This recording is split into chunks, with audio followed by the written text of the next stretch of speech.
Well, welcome everybody, and thanks for participating and joining us this afternoon for our webinar on material supply chain issues and opportunities.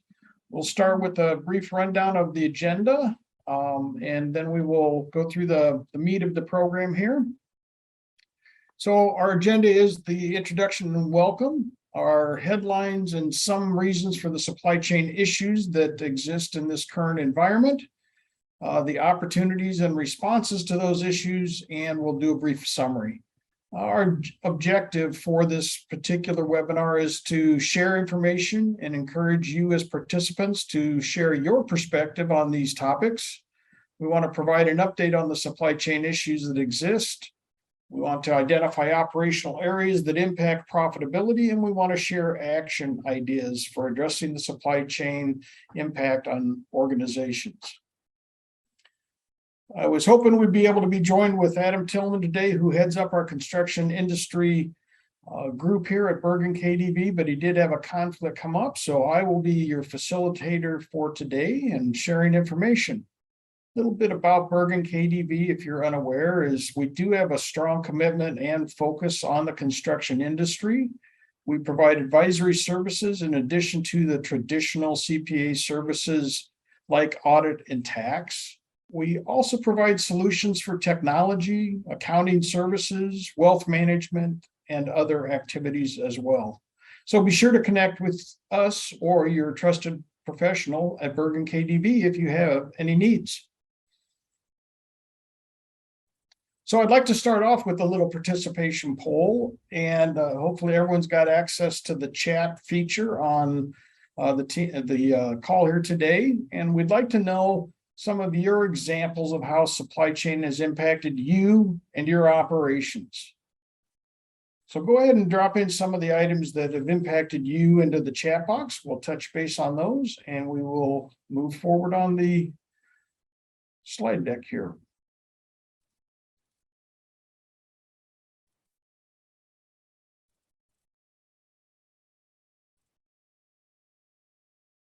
Well, I'll say maybe while you're dropping in your comments there, I'll just touch upon some items. Is obviously the pandemic has put much of our workforce in an idle mode, or at least changed how we perform work today.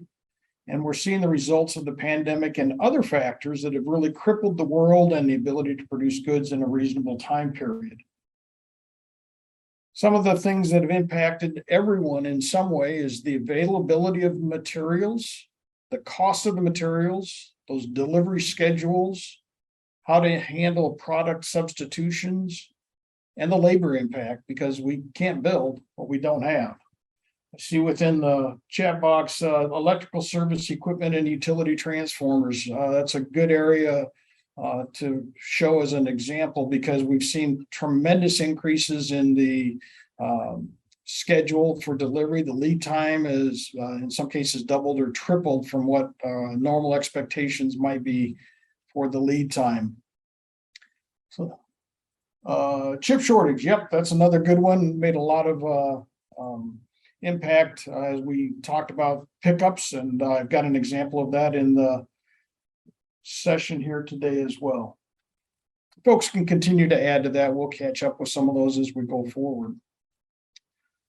So headline, the National Association of Home Builders say that in 2021, more than 90% of builders reported delays and material shortages. So we're seeing the news everywhere. It's not just construction, and we can't necessarily see the end of the tunnel. We're being forced to reevaluate how, when, and where we perform our work. And that creates challenges for some, but for some, it creates some opportunities. So headline, supply chain problems from lockdowns in China to the war in Ukraine are slowing project completions. Supply chain pressure to persist through 2022, leading to permanent changes in trade. And I think that headline's probably, it's a recent headline, but I think it's probably understating the impact of the supply chain. And I think that we'll see this persist on into 2023 and maybe 2024. Heck, with some of the lead times, that's when we'll start getting those items received. And we're also seeing that prices are increasing as a result of the limited supplies. Our next slide deck here really shows the producer price index for some construction input items. This is from AGC and the U.S. Bureau of Labor Statistics. And I won't go through each item on there, but just a couple examples with the items that are listed here is the steel mill products. We saw a sharp increase in 2021 to record levels. We saw some relief in the first quarter of 2022, but then another increase followed that. This relates to the chip shortage response from truck transportation and some other things being impacted by the ability to deliver products. Another well-publicized increase was in lumber products, where things hit a record level, peaking in mid-2021, and that was followed by a pretty steep decline. And then we've had some roller coaster effect on the lumber prices since that time. Somewhat concerning as we look at this graph is the bid price for the new non-residential building construction. It seems relatively low compared to the items of input there. And I think this is one of the concerns that we've got for the construction industry itself is, are we building in enough margin and impact for the prices that are out there and probably catching up with us? We know we're a lag industry in the construction field, but this is a little concerning to me as we look at the impact for the future. So there's been a dramatic impact on our businesses. Many companies are just coming off the impact of the Paycheck Protection Program for even first and second draw loans and the related forgiveness on the cash influx from the SBA. There's been some relief for companies in the form of the employee retention credit for those that qualified. And these government programs have helped some companies get through the financial aspect of COVID, and some companies may not have been as severely impacted by COVID itself and were able to continue operations and benefited from the structure of the assistance programs that were out there. But these programs aren't necessarily providing the boost to the product production to build projects, and the construction industry is not the same as it always was. Significant impacts that I've identified here include the cash flow impact. The timing of the purchase of materials may need to be accelerated just to get the products. The timing of billings and cash receipt from the project owner or general contractor may not happen until the project is, the product is installed. So there could be a cash flow gap here. One of the opportunities might be in vendor relationships and agreements. By working together, you find solutions that might not otherwise be apparent. Negotiating payment terms if possible, or maybe even storage until it's needed at the job site. And one thing that might be necessary is to evaluate alternative vendors and suppliers. We know we like good, strong relationships and continue to do business with people that have helped us in the past, but this may be a time where through no fault of their own, they just simply cannot provide the products. So we need to go to alternative vendors for that. Product specifications, by the time some of these products are within the bid or the scope of the project, those products might not even be available at this time. And this creates opportunities to go back and work with the designer or the owner to consider substitute or alternative materials or equipment on the projects.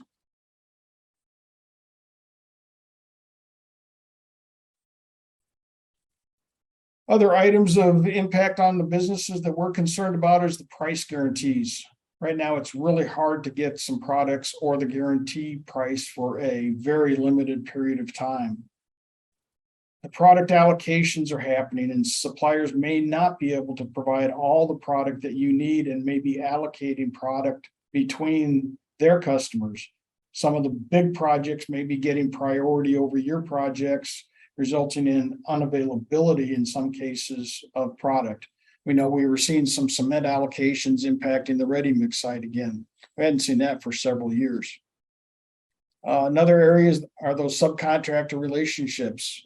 It's probably as important now as it ever has been to make sure you're communicating about schedule, the timing of the performance, the product availability for the subcontractors to perform their work, and the subcontractor backlog as we start getting into labor issues and challenges for the subcontractors that we anticipated and hired to do a certain scope of the project. Another significant opportunity is the contract language modifications, and how do we adjust for price adjustments or availability or inflationary price changes. I was actually at a luncheon today that we talked a little bit about the contracts itself and how challenging that can be to make modifications, especially on governmental contracts, but how important that might be on the private bid side to update your contracts and work to a reasonable perspective on both parties' behalf.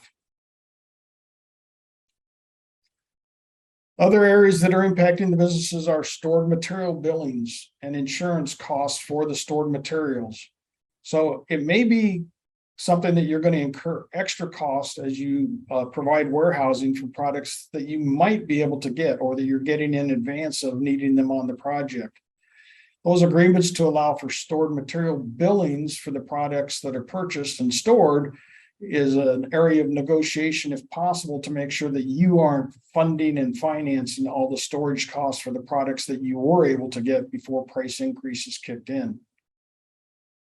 And then, like always, change orders should be kept up to date and current.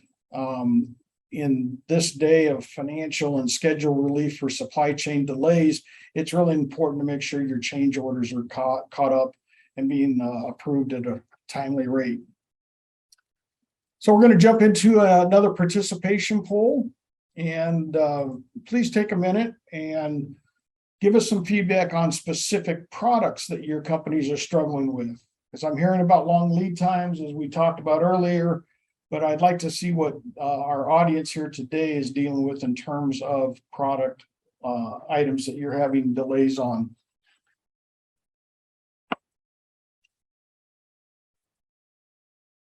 Again, just drop in your comments into the chat box and we'll have a little conversation on some of those.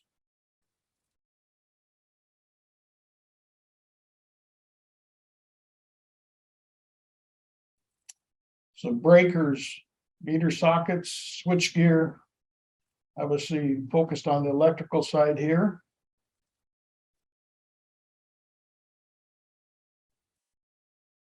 Wow, big lead time on that. Hard to plan on something that you anticipated in maybe a 2-month time period or even 4-month time period to jump well over a year. Stacy sharing commercial doors and windows. Yeah, I've personally seen some of that experience as well. The lead time and the ability to get the products out, literally out the door, have been very extensive, certainly impacting the home builders and multifamily construction.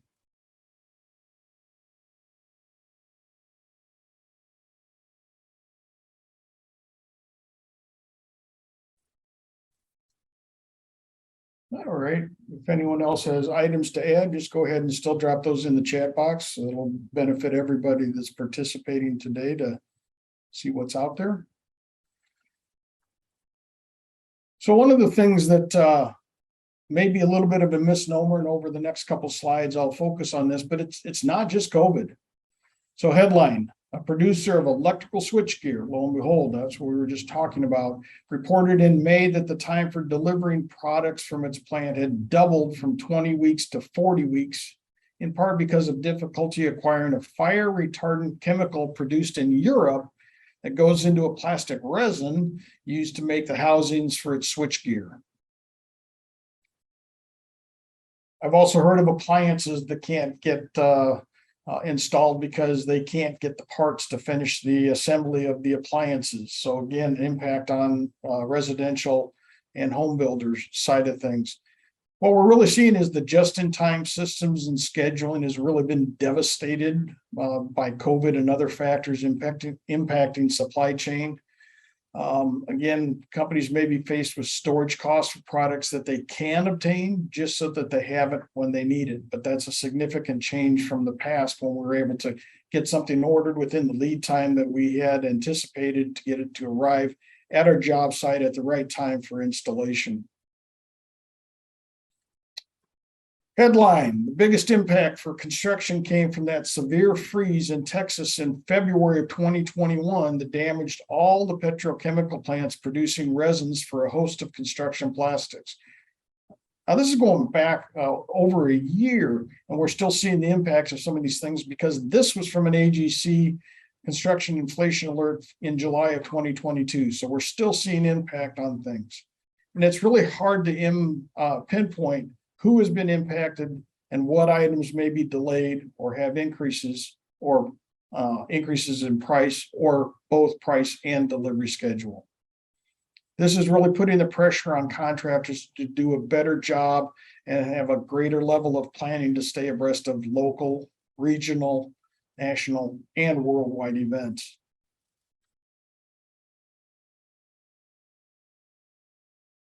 Headline: damage to the electrical grid in Louisiana from Hurricane Ida last September further interfered with the production of some plastic inputs. Some cement plants have incurred unusually long outages, in part because of delays in sourcing replacement parts. So this was in Louisiana in August of 2021. It knocked out the power grid for about 1 million customers. It causes us to have to prioritize and create alternative solutions. Maybe wood products instead of steel, asphalt concrete instead of Portland cement, maybe even steel versus concrete. And there's needs to be a greater opportunity to provide for substitutions for specified equipment and materials based on productivity and product availability. Headline: contractors have also been affected by the much publicized shortage of computer chips. Not only is the construction industry a major buyer of pickup trucks that are in short supply, but deliveries of construction equipment have also been held up by the lack of semiconductors. So in our chat box, Roger shared chip shortage, and that definitely had an impact. The supply chain impacted contractors in ways that required many innovative solutions, or in this case, maybe keeping vehicles longer than their planned retirement date. And in some cases, temporary materials had to be used and then replaced when the specified materials became available, resulting in additional on-site time or trips back and forth to get things installed as they became available. So here we are with some current events in the headline. Hurricane Ian created flooding and power outages that stalled factory and farm production. Manufacturing firms in automobile, heavy machinery, and other fields could be impacting the supply chain again. So September of 2022, we saw this happen through the coast of Florida and on up into South Carolina. And I really believe at this state that each and every disaster has to be evaluated for the impact on your operations. We are truly a global industry, and that ability to locally source products and build with those local resources is becoming more and more difficult. We find out how connected we really are. So verification of product availability and the delivery schedules likely need to be performed now more than it ever has been. And project planning and alternatives need to be updated regularly. So how are things impacting your operation? As we look at this, what are your estimators doing to protect your margin? Some key items to consider might be, are they collaborating internally to share information that they've learned about from product availability and or pricing? Are they price checking all significant materials on a project and updating them regularly? Are they adjusting internal costs for those indirect costs for things like diesel fuel, which we've seen spike and come back down and spike again? And are they adjusting those general condition costs for extended schedules based on the product availability, or even remobilizations that may be necessary to reinstall or finally return and install those delayed products? So another opportunity here coming up that I'd like to have your feedback and input on, and that's the supply chain and what actions are you taking?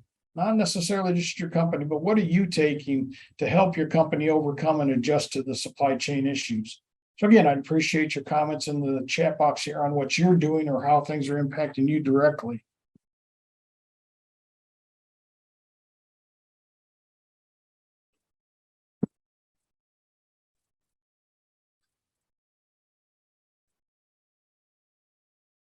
And if someone would rather, excuse me, would rather comment rather than drop it into the chat box, there's a little way to raise your hand and Joanna can, no, actually you can unmute yourself. So if you'd rather just tell us the situation, you can unmute yourself here and share your perspective on that.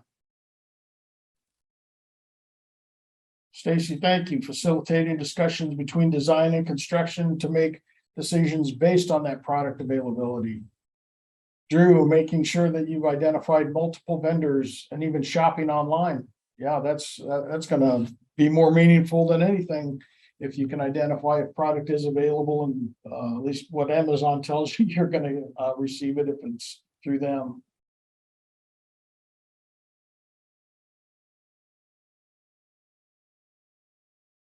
Anyone else have anything to share regarding the impact on you? I'll jump in and share more golf. Yeah, just wait. That's right. So some items that I had is, really, how are you adjusting? Are you considering the cash flow impact and investing in purchasing supply and stock inventory items? Even in the past, if it's the fungible products, you're buying drywall, you're buying lumber in advance, even though you may not have a specific project that you're looking at right now, it might be appropriate to be looking at those opportunities. Are you adjusting your monthly billings so you don't fall short because of milestones that can't be met due to supply chain delays? So you don't want to fall cash short by not getting your billings out. And if you can't get your billings out because you were looking at a level of completion that you were trying to get achieved, but you can't hit that because of supply chain delays, again, watch your cash. Cash is king, more so in construction than many other areas. So we talked briefly about this, but are you finding alternative products or are you absorbing the increased cost and delays? I'd be really interested in some feedback on that. Are you going out as you would in the past and price the project, or are you trying to install some level of inflation into your prices to take advantage and trying to cover yourself on the costs? So are you adjusting your projections by taking into account your employee productivity changes due to limited job materials? You probably bid the job in a particular way with a identified production rate, but that's a typical production rate when materials are readily available and can be installed. And in this case, if they don't have the materials, are they creating some idle time? Are you having to do anything in terms of shifting their work level to another spot where materials are available? These are things that will really catch up with the contractors over time, is if you're unable to meet the production levels, let alone the price of the products themselves through supply chain, it will certainly have an impact. Got a couple more things that happened. Communicating with subs to have them order materials for a job sooner to avoid price increases. Yes, exactly. A great opportunity there. Again, they may be looking for being paid as a subcontractor for the things that you've requested that they order as promptly as possible. And I think that's fair. So let's talk a little bit about opportunities, because we see that there's lots of challenges related to the supply chain side of things, but let's talk about some opportunities. I mentioned that we just had a luncheon that talked on the contract side. So there are some opportunities to modify your contract, your subcontract, or even your purchase order language to address product availability and price changes. The language about pricing may be a two-way street, however. Increases may protect you, but if the products that you've had do drop in price from the time of the bid, it could be something that you're going to have to reduce your overall project size as well. I was following through on some items, and just recently there was an article that came through that talked about the Consensus Doc 200.1 amendment. And within that, it does identify a methodology to looking at price increases and decreases. And it talks about identifying a baseline price for the product, identifying what the pricing method might be, And then what the adjustments might be based on that, how much change has to happen before there's an adjustment. Is it a 10% change? Is it a 40% change in price to trigger some of those modifications in time and price availability? Another item that I saw that I'll share here was the price escalation continues to be the top issue in construction contracts, but some success stories are happening. A couple things is these escalation clauses are really considered, killer clauses for many general contractors working in the private vertical construction. But public owners are now starting to take notice of this. And there are some public entities that are allowing for some modifications to take advantage of the escalating prices without those being passed along to the contractors. An example here was the Texas DOT looked at some things regarding their strategies for price escalations. It included allowing expanded use of purchasing and storing materials beyond just long lead items under its delayed start authority. And when necessary, pay the higher prices when timing for the purchasing of materials is delayed by the owner, and then allow for substitutions. So things are out there that are impacting our contractor base on a regular basis. So some other items for opportunities might be to minimize supply chain risk by diversifying your vendors for key products. So we talked about looking at alternative vendors, and certainly something that should be considered here to make sure that the best you can get the products that you need. Continue to provide research and identify those long lead time products and plan accordingly based on that lead time. Not sure how you go from your normal plan to a 70-week lead time, but that's part of the communication with the project owners. Another opportunity might be to evaluate and consider bulk purchasing or warehousing. But again, be careful of the risk that goes along with decreasing prices after you've made your purchase. Back to the lumber graph, when we looked at that, we saw the lumber prices, how much they spiked up. There's a lot of concern and cause for concern regarding the home builders and those that were heavy users of lumber, and seeing price or costs increases without necessarily being able to adjust the price for the homes that they were building. In some cases, it was like, well, we can't continue under that scenario. And then lo and behold, the prices dropped pretty dramatically. So that would have been an example where escalation clauses might have been appropriate, but then when the prices dropped, the de-escalation impact would have kicked in as well. So some other opportunities I believe that exist out there is communicating regularly with those subcontractors, suppliers, and the owners about potential delays that may hinder your project. And that's just really essential. It should be a good practice anyway to have open communication, but when one area of failure, such as not being able to receive products that are necessary, impact the entire schedule of the project, it's really important to have a good understanding of that as soon as possible. I also included here keeping those job projections updated.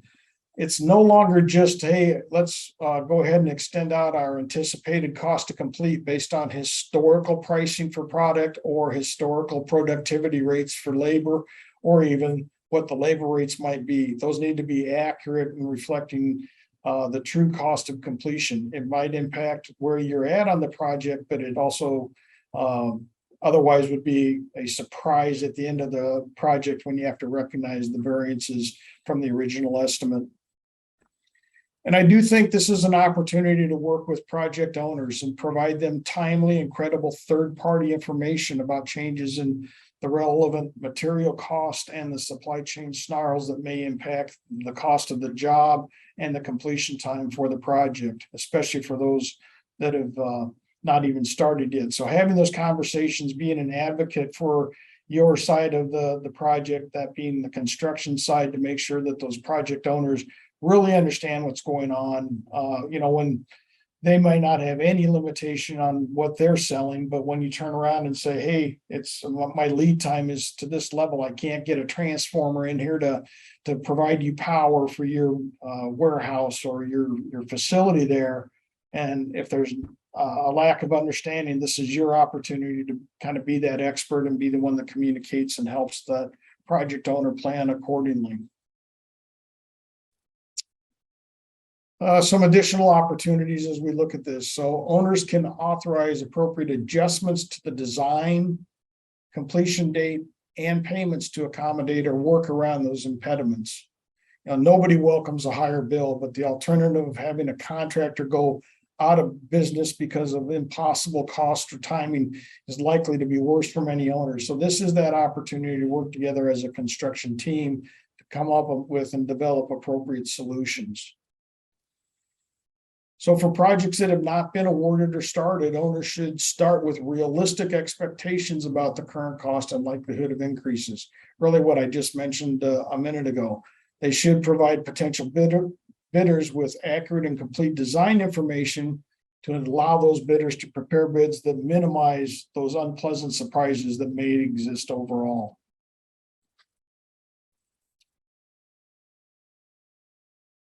So I'd say, number one, stay connected with Bergen KDV. You know, there are challenges in all industries, and the construction industry is experiencing many of those challenges right now. When we look at labor with increased pay scales, a declining pool of talent from which to choose, experience levels are dropping as those knowledgeable contractors, supervisors, and employees are retiring. We've gone through today the supply chain issues that are impacting us as a contractor. We're seeing the interest rates increasing again, and that impacts the financing for equipment, acquisitions, as well as operating loans. There's a dual impact if you've got clients that may choose not to build or expand because of the interest rates and the impact on their rate of return on their projects. We're also seeing inflationary prices for products and not just construction projects, products or projects. So some say these might be supply chain related, but there are other inflationary factors that are raising prices as well. And really, what's next? You know, we're here to help you navigate through the known and the unknown and helping you plan and forecast the impact on your business.